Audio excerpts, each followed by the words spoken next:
صعبان عليا اقولك ان زعلي بسبب عيلتي، ما كانش المفروض اقولك ابويا كلامه ده بيقتلني. محدش كان فاهمني ازاي دول اهلي وحتة مني. كم مرة زعلت محدش حس ولا طمني، انا اللي عشت وحيد وسط اهلي وناسي. كلامهم كان رصاص بيكسر عظم دماغي، واطلع مع اصحابي امثل ضحكة واعمل ناسي. انا كبرتني القاسية وضغط الماضي، دي بتوجع بجد لما الضغط يكون من الاهل.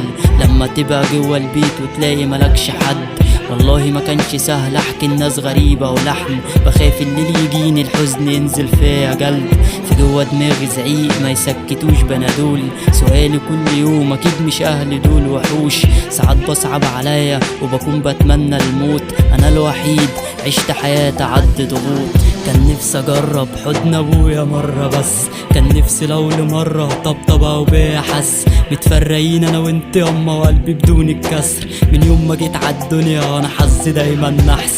كان نفسي اجرب حضن ابويا مرة بس، كان نفسي لو لمرة طبطبة وبيا حس. متفرقين انا وانت ياما وقلبي بدون الكسر، من يوم ما جيت عالدنيا وانا حظي دايما نحس. ما بقتش عايز اتحب ولا عايز اصلا حد، ما حسيتش الامان في العيله والواقع ما بيرحمش. انا عشت اتخطى في وجع بايت واسكت ما بنطقش. انا اللي معايا هاندي فري مزيكا نوتة وسطر، مش مبسوط ان انا بغني بس ده اللي بايدي. انا خذلني كل العالم حتى اللي كان حبيبي.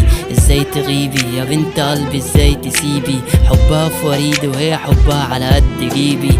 انا كنت احوش من اليوميه لاجل اجيب هديه، عشانها كان يهون عليا اخر جنيه في ايديا. يا ريتها فهمت كل ده مع غيري مش هتلاقي ده. انا خضيت فراقك جعلت مني جهل، صاحبي ده مش فن الكلام ده جاي بالدم. وعدها بطل اكتب لو لقيت لحالتي حل، كل ده فضفضة يا اسطى الدنيا هتمرمطك. دي اللي قالت بقى يا باقيلها صورة في المحفظة. انا بكلمك مش قصدي اعمل تراك وابهرك، لو جيت تزورني في ليلي هتلاقي دموعي برك. لو شفت الحزن جوا مني بيقطع فيا بسنك، ما عادش طايق نفسي فابعد عنا الله يكرمك. انا بكلمك مش قصدي اعمل تراك وابهرك، لو جيت تزورني في ليلي هتلاقي دموعي برك. لو شفت الحزن جوا مني بيقطع فيا بسنك، ما عادش طايق نفسي فابعد عنا الله يكرمك.